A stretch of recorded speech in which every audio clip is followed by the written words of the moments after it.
Bab 3741 naikkan harga. Betapapun fasihnya juru lelang di atas panggung, penonton tetap diam. Sebagian besar orang tidak mampu membayar harga ini, dan sedikit orang yang mampu membelinya tidak berani memprovokasi sekte pedang Sifang. Ye Bufan sedikit mengernyit. Penilaian normalnya adalah 100 juta, tapi sekarang menjadi 80 juta, berkurang 20 juta. Itu semua adalah uangnya sendiri. Dia harus memikirkan sesuatu. Dia melihat ke arah Qin Muyue di sebelahnya. Mengapa kamu tidak menawar? Apa gunanya membeli kepingan salju yang pecah? Lagi pula, aku tidak punya banyak uang. Sangat mudah. Sejujurnya, katakan yang sebenarnya. Meskipun dia adalah putri tertua dari keluarga Qin, dia terbiasa menghabiskan banyak uang dan tidak memiliki banyak tabungan sama sekali. Lagi pula, saya baru membeli 3 lot lagi, dan saya bahkan tidak punya 10 juta di saku, apalagi 80 juta. Sepertinya gadis kecil itu tidak bisa menunjuk, jadi Ye Bufan hanya bisa mengangkat plat nomor di tangannya. 90 juta. Kamu tidak bisa membiarkan sekte pedang Sifang memanfaatkan hartamu, dan kamu harus menaikkan harganya bagaimanapun caranya. Jian Juechen awalnya mengira bahwa harta karun ini sudah menjadi miliknya, tetapi dia tidak menyangka bahwa Cheng Yaojin akan muncul begitu saja. Dia melotot tajam, matanya penuh amarah. Dia tidak menyangka pria menyebalkan ini akan berani datang dan memprovokasi dia lagi setelah memprovokasi keluarga Zhao. Tapi setelah apa yang dipelajari Zhao Xingfeng barusan, dia tidak berani mengatakan apa-apa lagi dan hanya bisa mengangkat plat nomor di tangannya lagi. Saya akan membayar 100 juta. Saya akan membayar 110 juta. Ye Bufan menaikkan harganya lagi. Semua orang di sekitar mereka melihat ke samping, bertanya-tanya apa yang ada dalam pikiran pemuda ini. Bukankah cukup menyinggung keluarga Zhao sekarang, dan sekarang dia memprovokasi sekte pedang Sifang lagi. Apakah Anda benar-benar berpikir bahwa dengan Qin Muyue di belakang Anda bisa menjadi sombong? Ye Bufan juga memiliki keraguan di dalam hatinya dan terus mengamati reaksi Jian Juechen. Yang saya inginkan adalah menaikkan harga Void Feixue, tetapi saya harus mengendalikannya dalam kisaran tertentu. Bagaimanapun juga, itu adalah milik saya sendiri, dan tidak ada gunanya membelinya kembali sendiri. Melihat orang ini bahkan menawarnya, wajah Jian Juechen menjadi sangat jelek. 120 juta. Setelah ragu sejenak, dia menambahkan 10 juta lagi, dan kemudian energi abadi mulai bergerak, menghancurkan plat nomor di tangannya menjadi bola busa. Maksud orang ini sangat jelas. Ini adalah tawaran terakhirnya. Jika Anda ingin mengambilnya, saya akan memberikannya kepada Anda. Faktanya, dia sepertinya merasa bahwa tujuan pihak lain bukanlah untuk membiarkan salju beterbangan di kehampaan, tetapi untuk membiarkannya mengeluarkan lebih banyak darah. Tapi ini adalah Star Reaching Tower, jadi dia tidak berani mengatakan apapun, jadi dia hanya bisa menggunakan trik ini. Fakta membuktikan bahwa caranya masih sangat efektif. Melihat dia menghancurkan plat nomornya, Ye Bufan tersenyum tipis, lalu meletakkan plat nomornya dan mundur dari penawaran. Melihat pemandangan ini, yang lain pun gempar. Jelas sekali, orang ini tidak ingin menjatuhkan Void Feixue, dia hanya ingin menambah masalah pada Jian Juechen, jika tidak, dia bisa mengambilnya dengan jutaan kristal peri lainnya. Jian Juechen, Du Wei dan yang lainnya sangat marah hingga mata mereka terbakar, tetapi mereka hanya takut pada kekuatan menara Zaixing untuk mencegah mereka menjadi marah. Ye Bufan tersenyum tipis. Bagaimanapun, harganya 40 juta lebih. Selain dia, juru lelang bahkan lebih senang lagi. Setelah menanyakan beberapa pertanyaan, dia menjatuhkan palu di tangannya. Dengan kata terakhir, Void Snow pertama dijual dengan harga tinggi 120 juta. Jian Juechen menghela nafas lega. Meskipun dia merasa sedikit sedih setelah menghabiskan begitu banyak kristal abadi, dia pikir itu sangat berharga. Setelah harta karun semacam ini dibawa kembali ke Master Sekte, dia pasti akan digunakan kembali dan dihargai oleh sekte tersebut. Lelang Void Snow telah selesai, dan semua orang melihat ke meja lelang lagi. Zaixing telah mengatakan sebelumnya bahwa 2 harta karun tambahan untuk sementara ditambahkan ke pemotretan. Mereka ingin melihat harta apa yang kedua. Tapi dia tidak pernah menyangka ketika sutra merah di nampan dibuka lagi, ada bola kristal lain, dan di dalamnya ada Void Snow lagi. Toko yang tadinya tenang meledak lagi. Tidak ada yang menyangka bahwa dua salju beterbangan di langit yang belum pernah terlihat sebelumnya tiba-tiba muncul. Juru lelang berkata, semuanya, ini adalah harta karun kedua hari ini, dan ini juga merupakan salju void terakhir. Saya jamin harta ketiga tidak akan ditemukan di seluruh domain Zongtian. Ye Bufan menyentuh hidungnya, tapi hal semacam ini tidak boleh dikatakan di luar.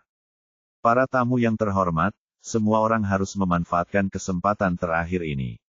Jika Anda melewatkannya, Anda akan menyesalinya. Oke, seperti sebelumnya, harga awal adalah 10 juta untuk kristal abadi kelas menengah, dan setiap kenaikan harga tidak akan kurang dari 1 juta. Lelang setelah guru berkhotbah tentang kelangkaan, pelelangan dimulai lagi. Meski merupakan lelang kedua, namun antusiasme penonton tidak berkurang sama sekali, bahkan lebih antusias dari sebelumnya. Dulu, banyak orang yang takut dengan kekuatan sekte pedang Sifang dan tidak berani bersaing dengan Jian Juechen. 12 juta, 12 juta, 18 juta, harganya terus naik.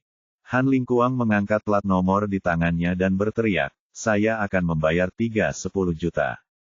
Efektif melawan ahli tingkat keabadian, jadi dia juga ingin mengambilnya kembali dan memberikannya kepada tuan keluarga dengan imbalan hadiah untuk dirinya sendiri. Saya baru saja takut dengan sekte pedang Sifang, jadi saya memberikannya kepada Jian Juechen.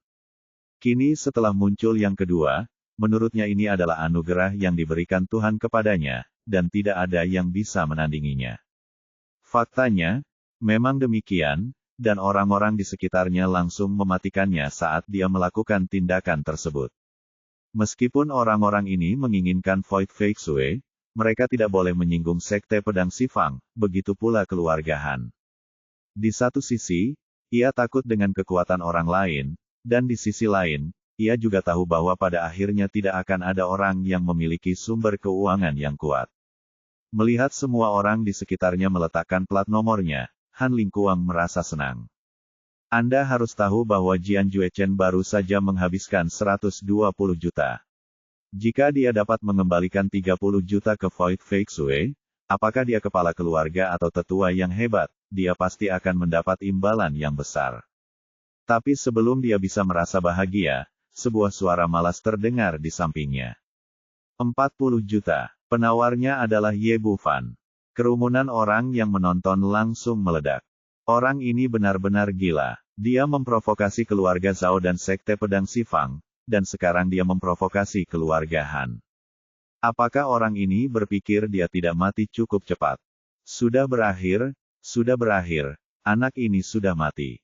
Saya tidak tahu bagaimana orang yang tidak punya otak seperti itu bisa bertahan sampai sekarang. Bahkan Qin Muyue, yang berdiri di sampingnya, meliriknya dan berkata, saya akhirnya mengerti kenapa kamu punya begitu banyak musuh. Kamu benar-benar mampu menimbulkan masalah. Melihat dia melompat keluar untuk mengganggu situasi lagi, senyum di wajah Han Lingkuang menghilang seketika, dan matanya menjadi sangat tajam. 50 juta. Setelah menambahkan 10 juta, dia menatap ke sisi ini lagi, penuh ancaman. Bagaimana Ye Bufan bisa peduli dengan ancamannya? Dia tersenyum tipis, lalu mengangkat plat nomor di tangannya lagi, saya akan membayar 80 juta. Sekarang Han Lingkuang tidak bisa lagi menyembunyikan niat membunuh di dalam hatinya jelas di sini untuk mengganggu situasi, dan takut harga akan dinaikkan begitu tinggi. Dia tidak menawar lagi, merasa ragu-ragu. Saya sedang mempertimbangkan apakah akan melepaskannya dan menunggu sampai Ye Bufan mendapatkan Void Fake Sue sebelum mengambilnya secara pribadi. Maka Anda tidak perlu mengeluarkan uang sepeser pun dan Anda masih bisa mendapatkan harta karun. Bab 3742, Memasang Taruhan. Ye Bufan sekilas tahu apa yang sedang dilakukan orang ini, dan menoleh untuk melihat Miao Jiuxi di sebelahnya. Master Manager, saya ingin bertanya apakah Void Fake Sue ini dapat langsung digunakan setelah membelinya. Miao Jiuxi sangat cerdik. Dia segera melihat niat Ye Bufan dan berkata dengan kooperatif, Tentu saja, harta karun semacam ini aslinya itu dapat digunakan secara langsung tanpa pemurnian apapun. Tidak peduli tamu terhormat mana yang mengambilnya, saya dapat menyediakan tempat di Zhexinglou jika perlu. Anda dapat pergi setelah menggunakannya. Keduanya bertanya dan menjawab, dan itu tampak seperti percakapan biasa. Hal ini menghilangkan sepenuhnya keberuntungan Han Lingkuang. Awalnya, orang ini ingin menyimpan beberapa kristal peri dan membiarkan Ye Bufan membelinya dan mengambilnya sendiri, tapi dia ingin menggunakannya di sini, jadi hanya membuang-buang waktu untuk mengambilnya. Memikirkan hal ini, dia tidak lagi peduli dengan rasa sakitnya dan langsung menaikkan harga sebesar 10 juta. Aku akan membayar 90 juta. Ye Bufan tersenyum tipis. Yang harus dia lakukan hanyalah mengeluarkan kristal peri dari saku pihak lain. 100 juta. Kamu. Wajah Han Lingkuang menjadi pucat pasi, melihat orang ini terus-menerus menaikkan harga hingga sedemikian tinggi. Jika ini terus berlanjut, tidak ada yang tahu seberapa besar pihak lain akan menaikkan harga. Memikirkan hal ini, dia tidak lagi ragu-ragu, mengikuti apa yang dilakukan Jian Juechen barusan, langsung menaikkan harga menjadi 120 juta, dan kemudian menghancurkan plat nomor di tangannya dengan sekejap. Yang ingin dia tunjukkan hanyalah sikap. Han Lingkuang tidak percaya pihak lain bisa menawarkan lebih dari dirinya. Bagaimanapun, keluarga Hanlah yang berdiri di belakangnya. Bagaimana mungkin anak laki-laki malang dari Sekte Pedang Lingyun bisa mendapatkan begitu banyak kristal peri? Oke, kuakui aku tidak punya uang sepertimu, jadi aku akan memberikannya padamu. Ye Bufan meletakkan plat nomor di tangannya dan tersenyum cerah. Semua orang tahu bahwa orang ini mencoba menipu tuan muda tertua dari keluarga Han dan tidak berniat membelinya. Han Lingkuang mengertakkan gigi karena kebencian, tapi dia tidak punya pilihan. Dia bertekad untuk mendapatkan Void Fake Sue, dan dia harus mendapatkannya apapun yang terjadi. Segera pelayan membawakan Void Fake Sue. Dia membayar kristal peri, mengambil Void Fake Sue, menatap Ye Bufan dengan tajam, berdiri dan pergi. Hal yang sama juga berlaku untuk Jian Juechen, dia menghukum mati Ye Bufan di dalam hatinya dan meninggalkan toko dengan ekspresi muram. Yang lain juga pergi satu demi satu, dan Qin Muyue mengeluarkan permen lollipop baru dan memasukkannya ke dalam mulutnya. Kamu benar-benar pembuat onar, dan kamu telah memprovokasi 3 keluarga sekaligus. Ikutlah denganku, dan sembunyilah di keluarga Qin kita mulai sekarang, dan jangan keluar lagi untuk saat ini. Jika tidak kamu mungkin akan dipenggal di beberapa titik. Petik 2. Terima kasih, peri. Niat baik, tapi tidak perlu, aku punya pengaturan. Petik 2. Semua yang dilakukan Ye Bufan sudah direncanakan, bagaimana dia bisa pergi bersama Qin Muyue. Kamu benar-benar tidak tahu bagaimana hidup atau mati. Qin Muyue menggelengkan kepalanya, demi permen lollipop, kamu bisa menyimpan ini. Jika kamu butuh sesuatu, kamu bisa meneleponku. Dan membuangnya. Kemarilah, lalu berbalik dan pergi. Ye Bufan tersenyum sedikit, dia memiliki kesan yang baik terhadap Qin Muyue, dan gadis kecil itu masih memiliki sifat yang sangat baik. Kemudian dia dan Miao Jiuxi pergi ke aula belakang, dan mereka berdua memeriksa ulang rekeningnya. 2 Void Flying Snow milik Ye Bufan terjual dengan total 240 juta. Orang biasa harus mengambil komisi 10% dari Star Reaching Tower, tetapi karena dia adalah anggota tertinggi, standar ini dikurangi menjadi 5%. Secara total, Zhexinglou membayarnya 228 juta kristal abadi, ditambah sisa 15 juta dari sebelumnya, dan dia memiliki total 243 juta di sakunya. Ye Bufan sangat puas dengan angka ini. Dengan banyaknya kristal peri, dia dapat mencapai tujuannya, dan dia juga mendapatkan 9 neter Blood Lotus. Setelah menyelesaikan rekening, Miao Jiuxi berkata dengan prihatin, Tuan Ye, Anda harus lebih berhati-hati. Saya rasa Sekte Pedang Sifang dan 2 keluarga besar tidak akan menyerah. Terima kasih, manajer utama, atas perhatian Anda. Saya punya pengaturan sendiri untuk ini. Ye Bufan mengucapkan selamat tinggal dan meninggalkan gedung bintang. Setelah pergi, ekspresinya tiba-tiba menjadi gugup dan dia bergegas kembali ke penginapan. Setelah memasuki pintu, semua orang menunggu di sini dan langsung menyapanya ketika mereka melihatnya masuk. Untuk melindungi privasi, penginapan di sini awalnya telah menetapkan banyak batasan, dan kesadaran orang biasa tidak dapat memindainya. Untuk berjaga-jaga, Ye Bufan mengatur 7 atau 8 penghalang isolasi satu demi satu, dan kemudian melihat ke semua orang. Ada 3 juta kristal peri di dalamnya. Setelah saya pergi ke blok keluarga Zhao untuk memasang taruhan dan lakukan apa yang saya katakan. Ye Bufan melemparkan cincin penyimpanan ke Ling Jianfeng, dan kemudian memberikan instruksi yang cermat, memberitahu orang lain apa yang harus dilakukan. Kemudian dia memberi Shen Qiyun sebuah cincin penyimpanan berisi 40 juta kristal abadi. Ambil ini, sembunyikan identitasmu, dan lihat kapan keluarga Zhao menyesuaikan peluangku sebelum kamu memasang taruhan. Jangan bertaruh pada satu keluarga, selain itu Sekte Pedang Sifang dan rumah judi keluarga Han.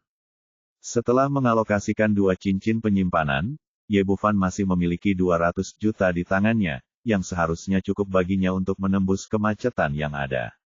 Setelah memperingatkan semua orang lagi, satu orang bergegas keluar dari penginapan dan meninggalkan kota Yuangu dengan panik. Tidak lama setelah dia pergi, Ling Jianfeng membawa Ling Jianfei keluar dari pintu.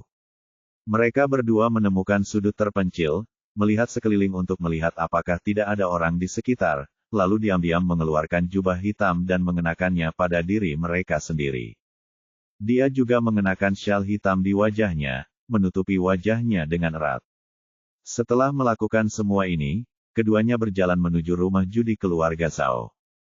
2 tamu terhormat, apakah Anda ingin memasang taruhan? Pemuda itu menyambut mereka dengan antusias setelah melihat mereka berdua.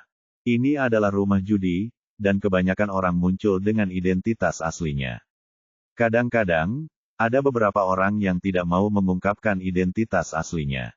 Oleh karena itu, tidak jarang kita sering melihat 2 orang berpakaian seperti ini.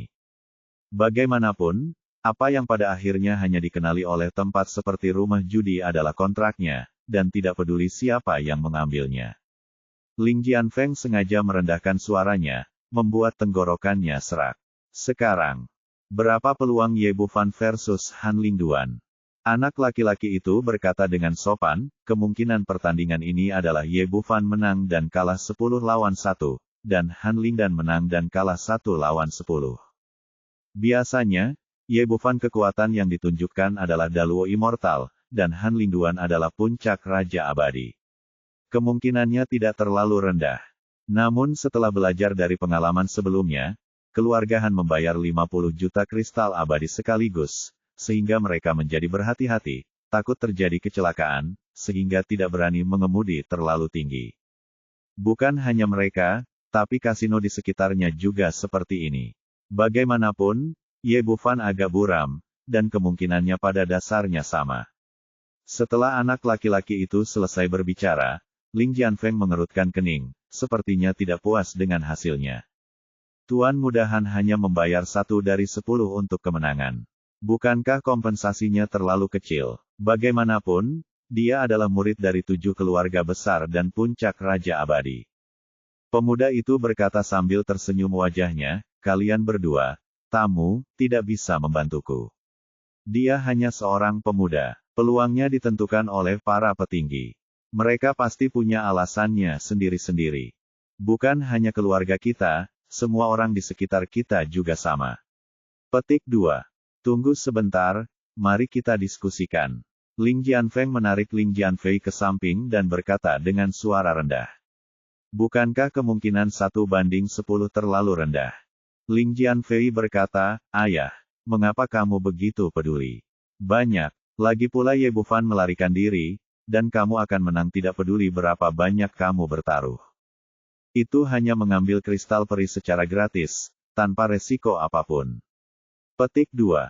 Itu benar. Hanya ayah dan anak kita yang tahu beritanya sekarang mengetahuinya, kemungkinannya akan berbeda.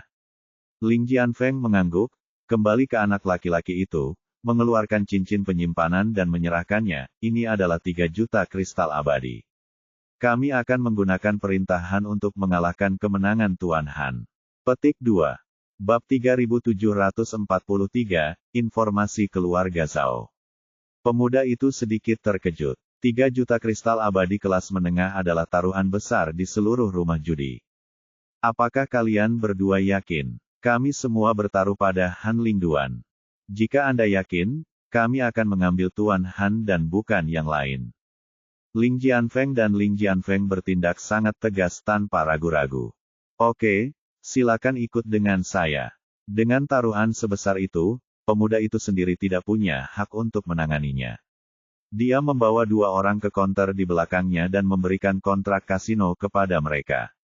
Setelah semuanya selesai, Ling Jianfeng dan keduanya buru-buru meninggalkan kasino.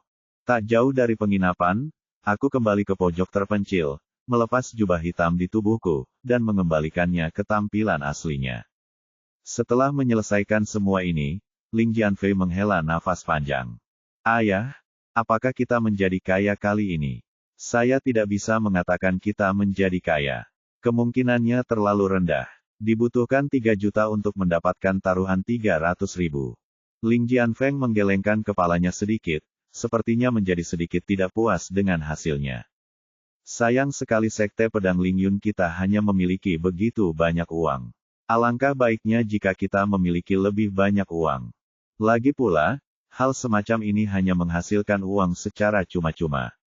Tidak peduli berapa banyak Anda bertaruh, Anda akan melakukannya hanya mendapat untung tetapi tidak rugi. Ling Jianfei berkata dengan ekspresi marah di wajahnya, ini semua salahku. Bocah Ye terlalu licik. Dia mengambil uang Sekte Pedang Lingyun kami dan tidak memberikannya kami. Untungnya, ayah dan anak kami diam-diam menyimpannya, jika tidak, kami bahkan tidak akan memiliki taruhan saat ini. Ling Jianfeng berkata, ini.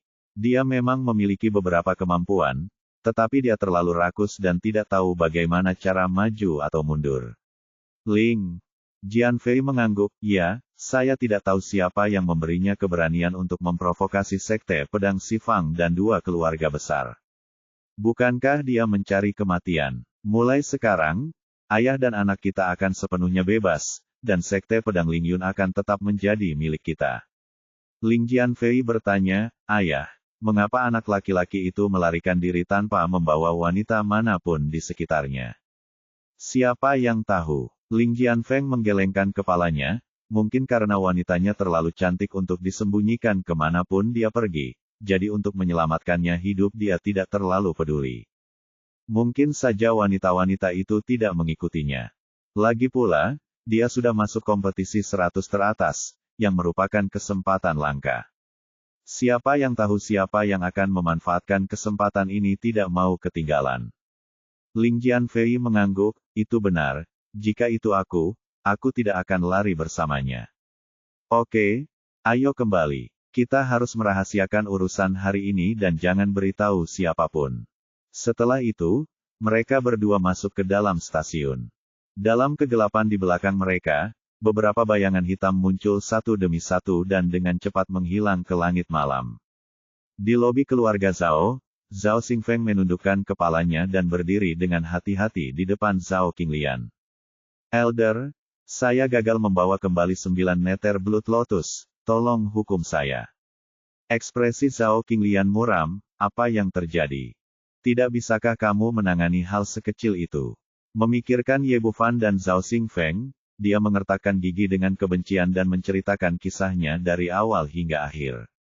Tetua, aku hendak mendapatkan teratai darah 9 neter, tapi anak laki-laki bernama Ye itu melompat keluar untuk menimbulkan masalah bagiku.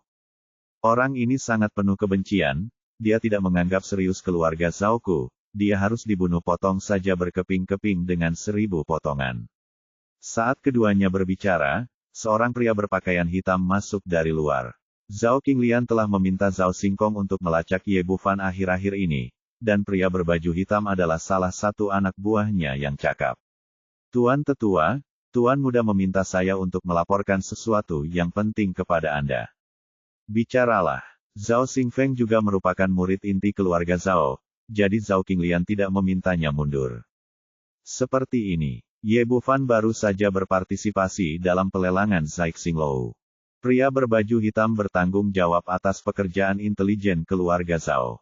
Dia berbicara dengan singkat dan langsung pada intinya, tahu apa yang harus dikatakan dan apa yang tidak boleh dikatakan, dan dengan cepat menceritakan kisahnya. Kisah itu diceritakan lagi. Zhao Xingfeng berkata dengan marah, orang bernama Ye ini tidak menganggap serius keluarga Zhao kita, dan sekarang dia telah memprovokasi sekte pedang Sifang dan keluarga Han. Apakah orang ini gila? Saya benar-benar tidak tahu bagaimana menulis kata kematian. Zhao Qinglian sedikit mengernyit. Alisnya, dia melihat Ye Bufan dengan matanya sendiri hari ini. Di babak penyisihan grup, semuanya tampak terencana dengan baik dan dia tidak terlihat seperti orang yang impulsif. Sekarang lelang telah memprovokasi 3 kekuatan besar, pasti ada alasan di baliknya. Dia bertanya, apakah kamu sudah mengetahuinya? Mengapa anak itu melakukan ini? Apa tujuannya? Pria berbaju hitam itu tampak penuh hormat, Tuan Singkong juga merasa ada yang tidak beres, dan segera mengirim seseorang untuk menyelidikinya. Saya tidak mengetahui situasi spesifiknya, tetapi setelah bocah itu pergi, Zhao Xinglou membeli 2 Void Snow lagi. Setelah pelelangan, Ye Bufan tidak langsung pergi, tetapi bertemu lagi dengan Chief Manager Miao Jiuxi. Dia mungkin orang yang menaikkan harga 2 kali berturut-turut, menyinggung sekte pedang Sifang dan keluarga Han. Petik 2. Itu masuk akal. Zhao Qinglian mengangguk, merasa terkejut. Di mana anak itu? Kemana dia pergi? Sekarang, pria berbaju hitam itu berkata, dia telah meninggalkan kota Yuangu.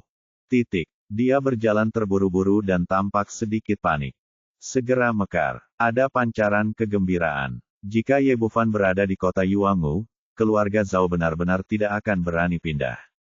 Tapi begitu Anda pergi, inilah waktunya untuk mati. Zhao Qinglian selalu merasa ada yang tidak beres, pergi begitu saja, apakah itu berarti dia tidak akan berpartisipasi dalam kompetisi 100 teratas? Tuan, bukankah ini normal? Zhao Xingfeng berkata, dia hanya sedikit luo abadi yang hebat. Dulu tidak ada harapan untuk menang melawan Han Lingduan, dan dia bahkan mungkin tidak bisa menyelamatkan nyawanya. Sekarang dia telah mendapatkan 9 neter darah teratai dan begitu banyak kristal abadi, dia pasti telah menemukan tempat untuk itu sembunyikan.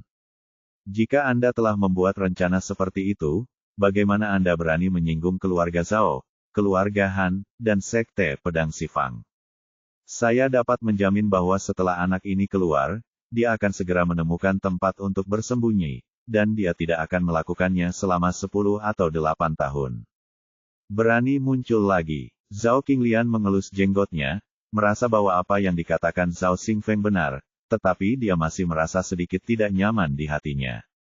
Pada saat ini, pria berbaju hitam berkata lagi, ngomong-ngomong, manajer punya satu hal lagi untuk dilaporkan kepadamu. Setelah Ye Bufan melarikan diri, Ling Jianfeng, pemimpin sekte pedang Lingyun, pergi ke rumah judi kami bersama putranya. Untuk membalas dendam untuk mengungkapkan penyesalan, Zhao Xingkong terus mengawasi keberadaan Ye Bufan setelah penyisihan grup. Keluarga Zhao memiliki banyak ahli dan banyak orang.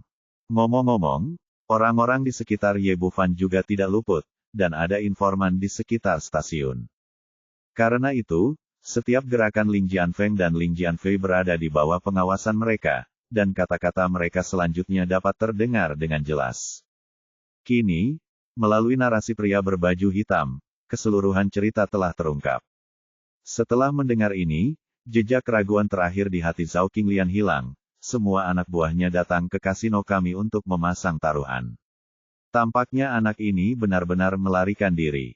Zhao Xingfeng berkata, Tuan, Ye Bufan melarikan diri. Petik 2. Jika kamu tidak muncul dalam kompetisi, kamu akan langsung dinyatakan kalah. Kedua orang itu bertaruh 3 juta di rumah judi kita, jadi bukankah kita harus memberi mereka 300.000 dengan sia-sia? Bab 3744 memodifikasi taruhan. Beberapa orang sedang berbicara, dan pemilik kasino Zhao Xing bergegas masuk dari luar. Tuan Penatua, seseorang memasang taruhan tunai sebesar 3 juta di rumah judi kami. Dia datang ke sini khusus untuk melaporkan masalah ini. Dia awalnya bertanggung jawab atas kasino, tetapi terakhir kali dia memenangkan 50 juta, dia menjadi sangat luar biasa sensitif terhadap taruhan tentang Ye Bufan. 3 juta taruhan bukanlah jumlah yang kecil, jadi dia buru-buru datang untuk melapor kepada sesepuh agung. Oke, aku tahu segalanya. Zhao Qinglian melambaikan tangannya untuk menghentikannya. Masalahnya sudah jelas, dan tidak perlu mengatakannya untuk kedua kalinya. Zhao Xingfeng berkata, Tetua, apa yang harus kita lakukan sekarang? Jika Ye Bufan lolos, maka kita ditakdirkan untuk membayar 300.000 kristal abadi kepada orang lain.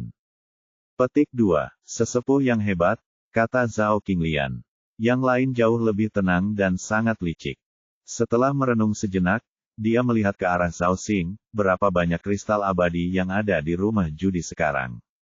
Kembali ke yang lebih tua, hitung taruhan para tamu dan kepala sekolah kita bersama-sama, jumlahnya hampir 300 juta. Jumlahnya sedikit lebih sedikit, tapi itu cukup. Zhao Qinglian berkata, berikan uang ini kepada Zhao Xingfeng segera. Meskipun dia tidak tahu apa yang akan dilakukan orang tua itu, Zhao Xing tidak berani ragu dan mengambilnya, segera mengeluarkan uang kertas. Cincin hadiah diserahkan. Zhao Xingfeng tidak bereaksi sesaat, dengan ekspresi heran di wajahnya. Tuan Penatua, apa maksud Anda dengan ini? Zhao Qinglian tersenyum dingin, kita bisa meneruskan taruhan 3 juta. Selama taruhan dipasang di kasino lain, kita tidak perlu menanggung bebannya sendiri, dan kita bisa menghasilkan banyak uang. Menghasilkan banyak uang. Mata Zhao Xingfeng berbinar, yang lebih tua benar-benar banyak akal. Sekarang peluang Han Lingdan di semua rumah judi besar adalah 10-1 jika kita bertaruh pada 300 juta abadi kristal dan berpindah tangan. Itu imbalannya 30 juta. Petik 2. Zhao Qinglian mengangguk, dia sangat puas dengan keputusannya. Meskipun 30 juta yuan tidak dapat menggantikan 50 juta yuan yang sebelumnya dibayarkan kepada Ye Bufan, itu masih memulihkan lebih dari setengah modal awal, yang pada akhirnya mengurangi banyak kerugian. Pergilah sekarang dan cepatlah, jika tidak, keluarga bangsawan lain akan segera menyesuaikan peluang mereka setelah menerima berita tersebut, dan kita tidak akan mendapat untung sebesar itu saat itu. Petik 2. Ya, tunggu sebentar. Zhao Qinglian menghentikannya lagi.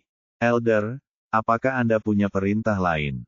Zhao Qinglian menunjukkan senyuman dingin, jangan pergi kemanapun, bawa mereka ke rumah perjudian keluarga Wei. Saya mengerti, Penatua.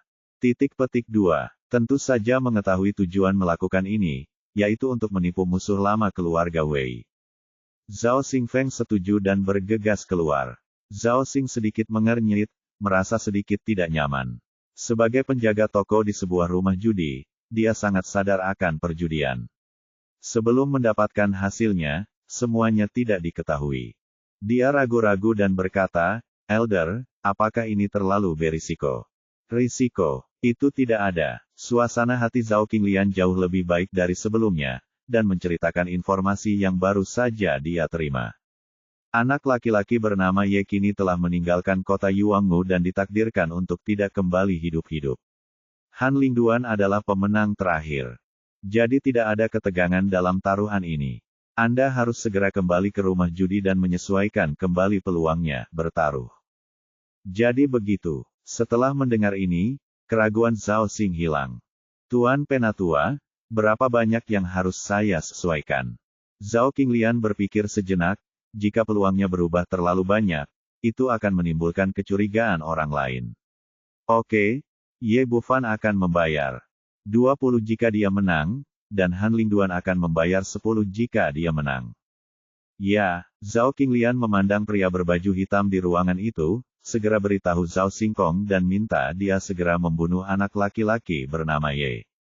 Kamu harus cepat, dan kamu tidak boleh disusul oleh orang lain.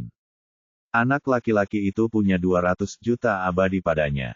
Jing dan Jiuyu Blood Lotus harus dibawa kembali kepadaku. Selain itu, kamu harus menyembunyikan identitasmu. Lagi pula, ada peraturan dalam kompetisi 100 sekte.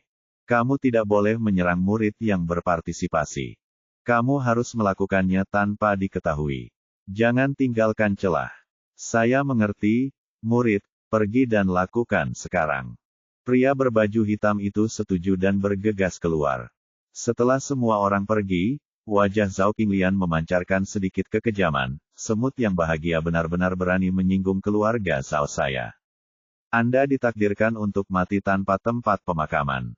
Para jenius telah sampai di kompetisi top 100, namun saat ini tempatnya ramai dengan kemeriahan dan kerumunan orang. Ada meja pertarungan besar yang dipasang di dinding, dengan tanda odd di belakang setiap orang, termasuk Ye Bufan vs. Han Lingkuang. Kota Yuangu sangat besar, dan peluang yang ditawarkan oleh semua rumah judi pada dasarnya sama, dan tidak ada perbedaan besar di antara keduanya. Ye Bufan membayar 10 jika dia menang, dan Han Lingjuan membayar 10 jika dia menang. Shen Qiyun menyembunyikan dirinya dalam jubah hitam besar, menutupi seluruh tubuhnya begitu erat sehingga penampilannya tidak terlihat sama sekali, dan dia bahkan tidak dapat mengatakan bahwa dia adalah seorang wanita. Dia mengikuti instruksi Ye Bufan dan tetap di sini, tetapi peluangnya tidak berubah dan ini belum waktunya dia memasang taruhan. Dia menunggu di sini sekitar 1/4 jam, dan tiba-tiba dua anak laki-laki keluar dan mengubah peluang Ye Bufan vs Han Lingkuang. Dari 10-1 sebelumnya menjadi 20-1, 10-1 milik Han Lingduan juga menjadi 20-1. Kilatan cahaya melintas di mata Shen Qiyun. Kakak senior itu benar-benar pintar dan telah memperhitungkan bahwa lawan akan meningkatkan peluang. Dia tidak menunggu lebih lama lagi, memanggil seorang anak laki-laki, mengeluarkan cincin penyimpanan, dan bertaruh 20 juta kristal abadi kelas menengah. Pria itu benar-benar ketakutan. Dia belum pernah melihat taruhan sebesar ini sebelumnya. Saya segera pergi ke belakang dan memanggil penjaga toko, yang merupakan seorang pria paruh baya berkumis. Dia memastikan bahwa Shen Qiyun akan bertaruh 20 juta untuk kemenangan Ye Bufan, dan dia langsung berseri-seri. Dia baru saja menerima informasi rahasia dari keluarga bahwa Ye Bufan telah melarikan diri dan tidak ada kemungkinan dia kembali hidup-hidup, jadi dia menyesuaikan kemungkinannya. Menurutnya, 20 juta yuan itu hanyalah uang gratis, jadi tentu saja dia tidak akan menolaknya. Dia memasukkannya ke dalam sakunya sambil tersenyum dan pada saat yang sama mengeluarkan kontrak untuk kasino. Shen Qiyun tidak berbicara omong kosong padanya. Setelah menyelesaikan transaksi, dia berbalik dan pergi, dengan cepat memasuki rumah judi keluarga Han tidak jauh dari sana. Taruhan kali ini adalah 10 juta kristal abadi kelas menengah. Reaksi di sini mirip dengan sekte pedang Sifang, dan penjaga toko dengan senang hati menerima taruhan tersebut. Berikutnya adalah rumah judi keluarga Zhao, di mana dia juga bertaruh 10 juta. Setelah melakukan semua ini, Shen Qiyun pergi, menemukan tempat terpencil untuk mengganti pakaiannya, dan kembali ke penginapan untuk menunggu. Para pemilik toko rumah judi tersebut begitu senang setelah menerima uang sebanyak itu sehingga mereka segera melapor kepada atasannya. Lagi pula, taruhannya terlalu tinggi dan harus dilaporkan ke keluarga. Mengetahui bahwa seseorang bertaruh besar pada Ye Bufan untuk menang, keluarga Zhao, keluarga Han, dan sekte pedang Sifang semuanya bertekad untuk membunuhnya. Di malam hari, puluhan orang berjalan sepanjang malam, meninggalkan kota Yuangu dan terbang keluar kota. Bab 3745 Uang tidak terbuang percuma. Sekte pedang Sifang dan keluarga Han awalnya sangat membenci Ye Bufan, dan karena seseorang memasang taruhan besar pada kemenangan Ye Bufan kali ini, kedua keluarga juga mengirimkan pembunuh mereka sendiri. Namun, di mata mereka, untuk membunuh Luo Immortal yang hebat, Anda tidak perlu mengirim orang yang kuat. Selama Anda berada di level Dewa Abadi, itu sudah cukup. Jian Juechen dari Sekte Pedang Sifang mengajukan diri dan memimpin Du Wei, Yan Wuqing dan lainnya untuk mengusirnya. Tentu saja, Han Lingkuanglah yang memimpin keluarga Han. Dia memimpin 7 atau 8 Raja Abadi untuk berperang di kota Yuangu. Namun, dalam hal kecepatan, mereka lebih lambat dari keluarga Zhao. Pada saat ini, Zhao Xingkong telah memerintahkan anak buahnya untuk mengejar mereka dengan liar di luar kota. Ye Bufan memasang ekspresi panik dan meninggalkan kota Yuangu. Dengan kekuatan mentalnya yang kuat, dia dapat dengan mudah merasakan seseorang mengikutinya. Ini adalah 3 pria berbaju hitam. Mereka mengenakan kerudung setelah meninggalkan kota, menutupi seluruh wajah mereka. Meski begitu, dia dapat dengan jelas merasakan bahwa ketiga orang ini berasal dari keluarga Zhao.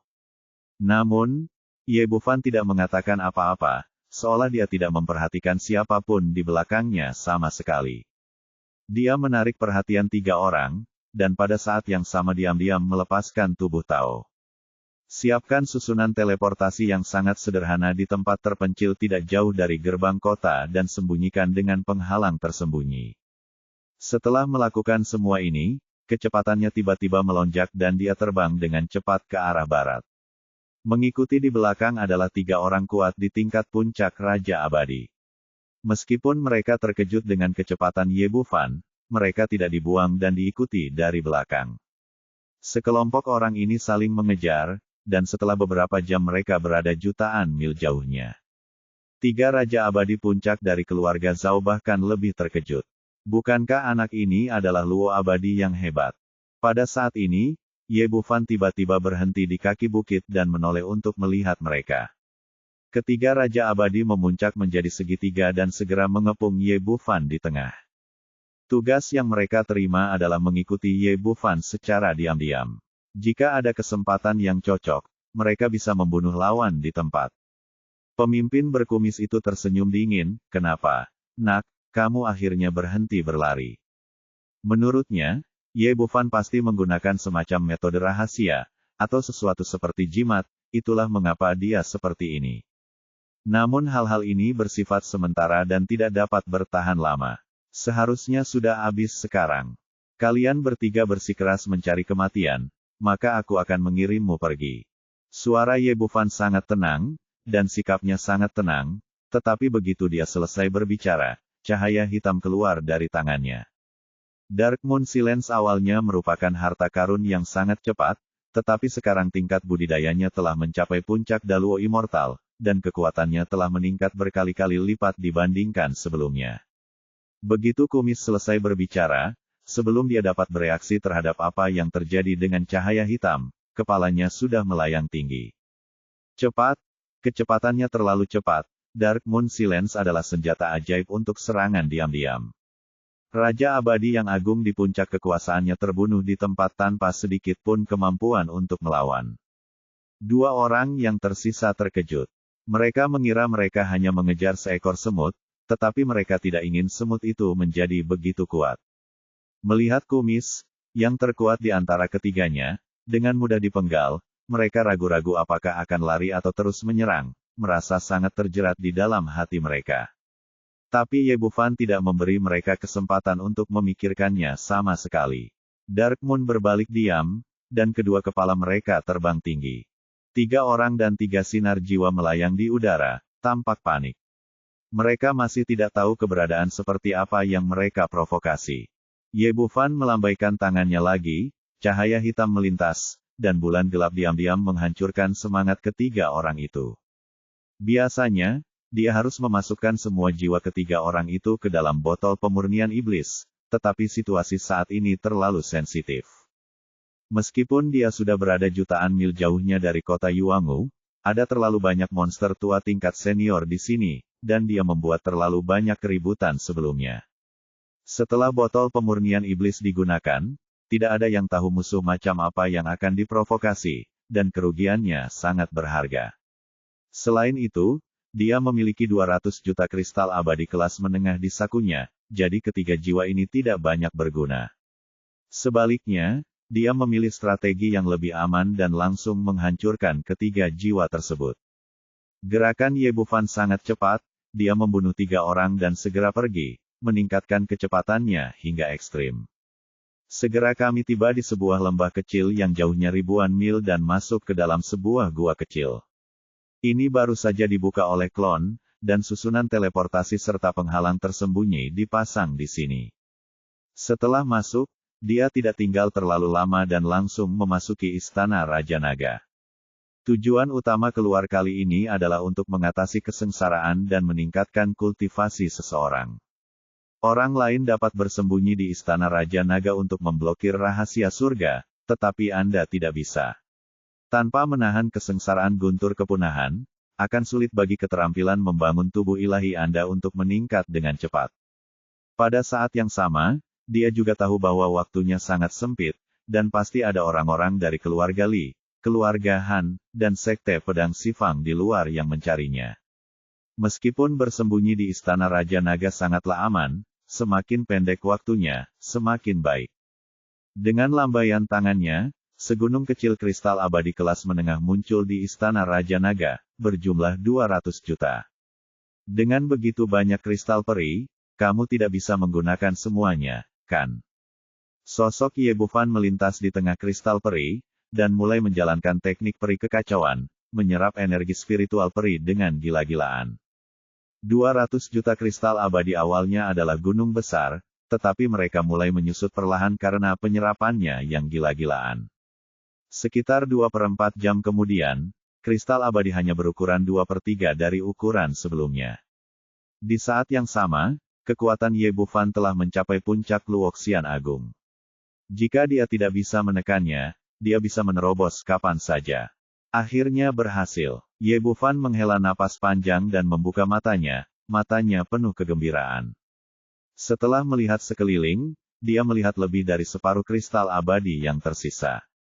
Dia melirik dengan kesadaran spiritualnya dan menemukan bahwa 80 juta dari 200 juta kristal abadi telah habis. Meski tidak semuanya dikonsumsi kali ini, namun tetap saja membuatnya merasakan sakit fisik.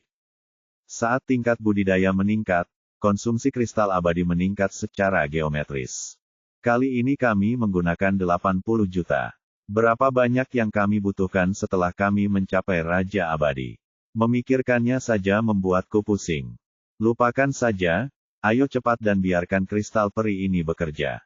Ye Bufan dikelilingi oleh konsumen sumber daya yang besar, seperti Ye Erlang di sebelahnya. Kitab surga yang tak bernoda sangat mirip dengan seni abadi kekacauan sampai batas tertentu. Dengan sumber daya, seseorang dapat dengan cepat meningkatkan kekuatannya.